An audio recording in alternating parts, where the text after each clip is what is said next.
Okay, I'm going to introduce Marianne Cooper, who is a former director with KCC, and she's going to introduce our panelists this evening.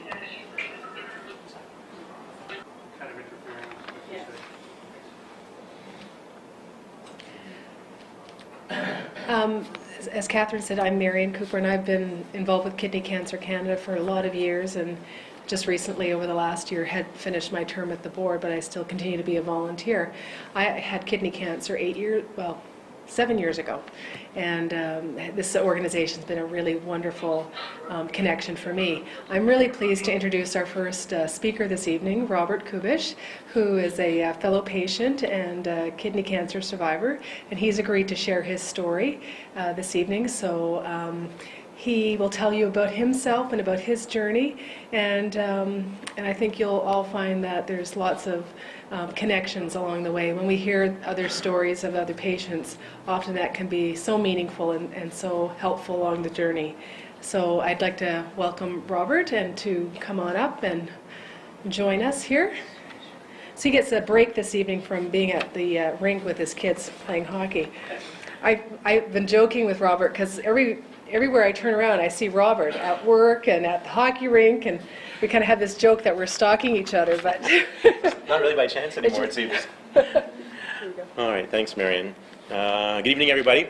So as Marianne said, I'm Robert Kubisch. I'm a cancer survivor, and I'm very pleased to be here tonight to share my story with you.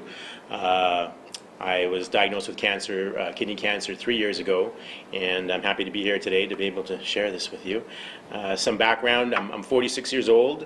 I'm married, I have a wonderful wife who's very supportive of 10 years, and I've got two boys, both who play hockey, Matthew and Andrew, 7 and 8 years old. So I have lots to live for. So 3 years ago, it was just a sort of a regular summer night in July 2010, and I was doing my usual thing, working in the garage on my VW projects, because I like working on cars, and worked until very late at night, probably about midnight, and then decided that would be it. So I went inside the house, everybody was asleep already, and I sat down at the kitchen table to have a drink before I went to bed. And as soon as I sat down, I had very unusual pain in my groin, and I just sort of readjusted myself. I thought, oh, that's funny. And I was on the internet on the computer surfing away, and the pain just wouldn't go away. It sort of continued, got a little bit more intense, and kind of moved from my groin to my right side, my lower right side. And it just wouldn't stop. It just sort of kept on, doubling every few minutes in intensity. And I found myself getting up from the table and trying to walk it off. And the next thing you know, I was kind of doubled over by the kitchen sink, thinking I was going to vomit. I sort of had this colicky, cramping kind of pain, and I thought, I think I'm passing a kidney stone. Everybody talks about it all the time. This is kind of what it feels like. So I did this for about 20 minutes with the pain continually escalating. Everybody was asleep, and I said, I better go wake my wife up, and we're going to call 911 and get an ambulance over here, because I think I need to go to the hospital. And we live in a two-story house, and literally from the time it took to go from the bottom floor to climb up to the second floor, the pain completely subsided. So I found myself at the edge of my wife's bed there, and I woke her up, and she asked, what's going on? And I said, well, this is really strange. You're not going to believe it. Like, just a second ago, I was in so much pain, I was ready to call for an ambulance, but right now I feel absolutely nothing. I feel okay. And she asked, what I thought it may have been, and I said, maybe a kidney stone. She goes, well, let's call 911 anyway and get you to the hospital. And being a guy, I said, no, don't rush into anything like that. I'm going to be okay. If the pain comes back overnight, we'll definitely call 911 and we'll go to the hospital. And I worked for the fire paramedic service, so I wasn't afraid of calling 911, but I just didn't think it was really necessary at that time. So we both went to bed, we went to sleep, I had a great night's sleep, no pain through the night. I woke up the next day feeling absolutely great. So as if nothing had happened the night before. And that next day, being somewhat of a scientist and home doctor, I guess, I thought, maybe what I'll do is I'll collect a urine sample in the morning, and I'll see if there's maybe some sand or a little stone in there or something that might prove to me that I've passed a kidney stone, because in my mind I'm thinking this is already what it is. So I did that, and to my surprise, no stones, there was nothing there, but I did catch traces of what appeared to be like blood kind of clotted together. So I had some urine, I had these little red pieces floating in there, but being a guy, I wasn't ready to run to the hospital yet. I'm like, no, we're not going to go yet. I picked up the phone, And in Manitoba, we have this service called Health Links, where you can speak to a nurse over the phone. So I thought I would call her and explain my story, and she was really willing to listen and listen to everything I had to say. And at the end of it all, she said, well, you may have had a kidney stone, and who knows what really happened, but catching any kind of blood in your urine is never a good situation, and you should go see your doctor. So, of course, that made good sense. She got through to the male in me and made me realize I needed to go and get some help with this. So it was the weekend, it was a Saturday, and I went to the Misericordia Urgent Healthcare Clinic and told them my story. They took me in immediately, and I guess my talk was always, it's a kidney stone. It felt like a kidney stone. It's some kind of kidney stone. So they took an x-ray, and we went from there. The x-ray proved to be inconclusive for kidney stones. They said normally you would see something like that quite easily. But I actually think the doctor saw more than that. He didn't really tell me about it, but he said, just to be sure, I want you to come back on Monday for a CT. And, not having been in sort of the medical system at all, I always thought, gee, it's kind of hard to get a CT. You don't get a CT scan just from one day to the next. It was a pretty quick appointment.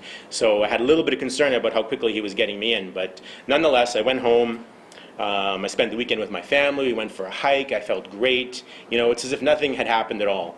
So on Monday morning, I went to work, and my appointment for the CT wasn't until the afternoon. So in the afternoon, I went to Misericordia Urgent Care, and I had one CT scan. I went back into the waiting room to see a doctor, and then they called me back a second time. They wanted to do a second CT, and this time infuse it with some dye so they could get a better contrast on the images. And I was already starting to get kind of a sinking feeling that, two CT scans isn't really that great. So I was already getting a little bit nervous, and so they did the second scan, and I went back to the waiting room, and shortly after being in the waiting room, they called me into sort of an examining room that was behind the emergency desk.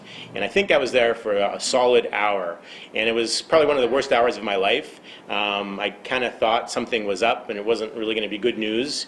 And finally, the doctor came in, and she said, well, the good news is, we haven't found any kidney stones in you at all, but what we did find incidentally was an 8-centimeter tumor on your right kidney.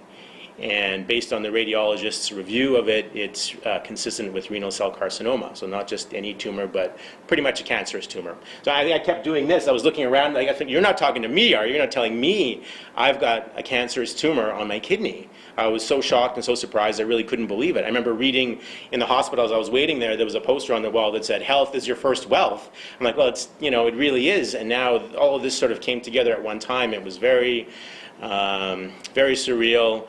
It felt like everything was just sort of happening. I was in a bit of a fog, but the doctor was very nice in passing the news on to me. And she was already for next steps. She goes, within the next couple of days, you're going to get a call you're going to have a urologist assigned to you. Cancer Care Manitoba is going to talk to you. Just get ready for those appointments and make sure you attend. And I was sent home. And of course, my head was just spinning. My wife had been calling and texting me all afternoon, and I didn't really want to share this information with her over a cell phone call. So I didn't speak to her at all. And I came home quite late that day. It was about 5:30, 6 o'clock in the evening, later than I normally get home. And she just knew there wasn't going to be good news to be shared when I did get home. So I shared the news with her. She couldn't believe it. She broke down in tears, but she put on a good face for the boys. They were just 4 and 5 at the time. We didn't tell them. And that evening, I went on to my parents' place to let them know as well. And my dad actually had just recovered from a bout of cancer. He had a bit of his colon removed earlier that year in May. So this was really something for my mom, who had it with her husband a few months ago, and now her son was diagnosed with cancer as well. That night, the first couple of nights at home were very scary nights. Putting my kids to sleep, I think, is when I sort of had the greatest consciousness about it. I felt very scared. I really was thinking, this is the end. I'm not going to come out of this okay. Who's going to look after my family, my kids, my wife? So some very, very dark times right after you get that diagnosis, and difficult, but you know, I am a religious person, and I kept praying for a good outcome to this. And I guess my prayers were always, you know, if being diagnosed and getting this is going to be the worst news out of all the news I'm going to get, if the rest of the news beyond here is going to be good news, I can handle it. You know, I can handle it. And I was still hanging on to the slim chance, maybe it'd be a benign tumor. Maybe once they took it out and did the pathology, maybe it just might be benign and not cancerous at all. So it didn't take very long, and the phone was ringing. It was the urologist's office calling to make an appointment to come and see me, or for me to come and see them, rather. And so I went to the Health Sciences Center, met with a very good doctor, and I was kind of surprised with the pace of everything. They were already scheduling a surgery date for me, and they had plans to remove my entire right kidney. And I was like, whoa, is this happening this fast? The date was scheduled within 3 weeks. So on the one hand, that was excellent because, you know, I wanted immediate attention and to get this resolved. But on the other hand, it was kind of scary because one day you're fine, and the next, you know, couple weeks later, you've got cancer and you're going for surgery and this and this and this and this. So it really was quite a time. The good news was that the doctor was interested in doing a laparoscopic surgery, so he thought he could do a full radical nephrectomy by laparoscopy, which would be a less invasive surgery, and I thought that was great. I wouldn't be out of work for an extended period of time, and we did a few more blood tests, and you know, I let work know that I was going to be away sick for at least a month, and I started to prepare for what was coming. 3 weeks is a short period of time, but when you're waiting for a surgery like this, it seemed like a very long time to me. At the beginning, I was a little bit anxious about having cancer, and then towards the end, I was anxious about, like, let's just get this tumor out already. I don't want it to be a part of me anymore. I just want this gone. And during that time, I think it's normal for most people to have a lot of questions and to go seeking for answers to those questions about the condition that you're in. And, you know, today, where do you go for answers? You know, the internet, right? So I found myself looking at all kinds of websites, and those sites were scary. They have a lot of cold statistics, they have a lot of images, they got a lot of procedures to tell you about, and at that point, you're just not ready to receive that kind of information. It wasn't really good information. It was nothing that was really helping me mentally at all, so I just stayed away from the internet at that point in time. What I needed was something positive in my life. So my wife came up with a great idea. She said, let's just be really proactive about your procedure, and let's do something about your care. So what we did was we started sort of putting a big folder together of all my files. So we went and we got the original images from my original CT scan. We got some of the blood work images, or blood work files rather, and we started putting together a book of all this information. And you know, all the appointments, the surgery dates, who my doctor's name was, what his office phone number was. So we had all this stuff sort of at hand, and we could sort of, you know, feel empowered about the knowledge, about knowing that, you know, these are the things that have happened, you know, these are the reports, and in some way, you know, getting all that stuff together kind of gave us a little bit of control of the situation. It didn't feel sort of unmanageable and a little bit less scary, but just gathering that information was very, very good for us. So the 3 weeks did pass, and finally it was the day of the surgery. I was in a surprisingly good mood. I wasn't really fearful of the surgery at all. I had a lot of trust in my doctor. He was a great guy. And I was very glad, as I said earlier, to be getting this tumor out of my body. You know, my wife was really nervous about the whole thing, as you can expect. But, you know, she came to the hospital and she stayed there the whole time in the waiting room waiting for things to happen. And she was the first one to hear that the surgery was a very big success. And she asked the doctor, you know, right after the surgery, like, you know, how did it go? And what kind of a tumor did you remove? And she still remembers him kind of holding his hands, kind of gesturing that it was quite a sizable mass that he removed from me. And I remember waking up being quite groggy in the recovery room, but being very thankful that you know, I had heard everything went well and that it was behind me. I stayed in the hospital for 3 days. I did the mandatory bowel movement as soon as I could to get myself home, because that's where I wanted to be. So I was there, yeah. So 3 days after my procedure, I was released. It was a Friday, and I was really happy to be home. I made myself a comfy chair bed in the living room because I really couldn't lay down sleeping. So I had a big armchair where I kind of laid back a bit, and that was my bed for 3 weeks. But it was just mentally for me, it was great to be home in the home environment for recovery. My kids were around, and things were kind of feeling like they were getting back to normal. So, during the first while, I was conscious of moving around and walking and doing things. But after about 3 weeks, I noticed that I still had some pain or uncomfortableness in my abdomen about where the incision was. Because even though the surgery was laparoscopic and you had a few small holes here and there, the kidney and the tumor came out through one of those holes that they made a little bit larger, probably about 5-6 centimeters long. And I went to go see my general practitioner about it, and we had a bit of a conversation, because although I was diagnosed with kidney cancer in July, I had seen him in June for my regular physical, which included blood work and some work on my urine, and everything was fine. Physical exam, everything was okay. So he was as shocked as I was to find out that even though everything looked good in June, I actually had an 8-centimeter kidney tumor growing at that time. But as far as the uncomfortableness goes in my abdomen, he said, you know what, you're having some adhesions after the surgery, things are kind of sticking a little bit on you. He says, get out there and walk. I said, I did get out there and walk. He goes, well, then go do some more. So 3 weeks later, I mowed the lawn.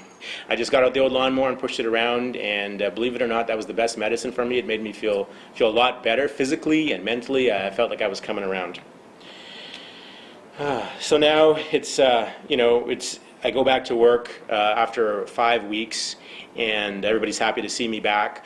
But I run into two very important people when I get back to work. The first one, he is a patient who had, or a fellow who had kidney disease, and he actually had a third kidney transplanted into him because his kidneys were failing. And we talked a lot about the medical system and how great it is and how fortunate we are. And his message to me was something I had learned a bit earlier. He goes, don't go to the internet. Don't go to the internet to look for things about what's going on, because it can be a really scary place if you're not going to the right places.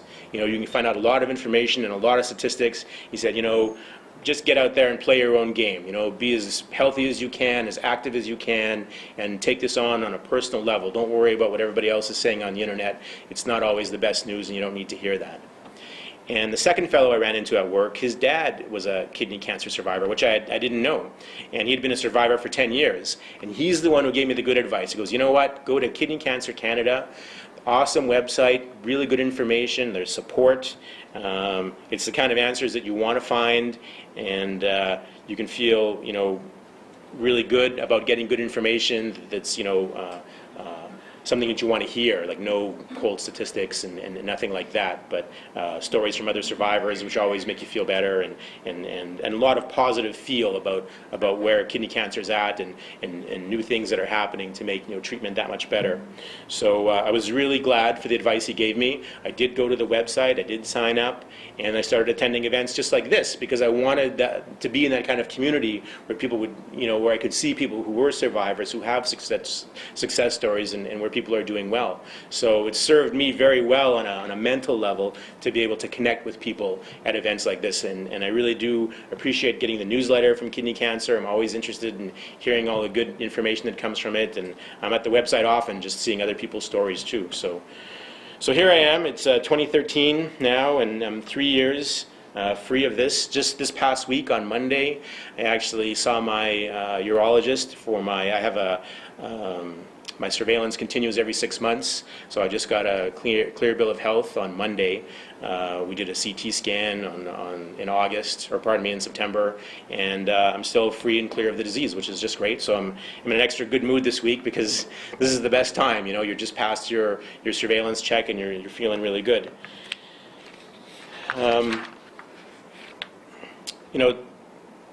Having gone through this, I know that some things in my life have changed, and some things won't be the same again, and that's okay, because I kind of feel like I have a new lease on life, a new appreciation. The sky seems bluer, and the flowers seem to smell better, and I want to keep that feeling going. And I have made changes, like eating better and becoming more physically active, and trying to reduce my stress as much as possible.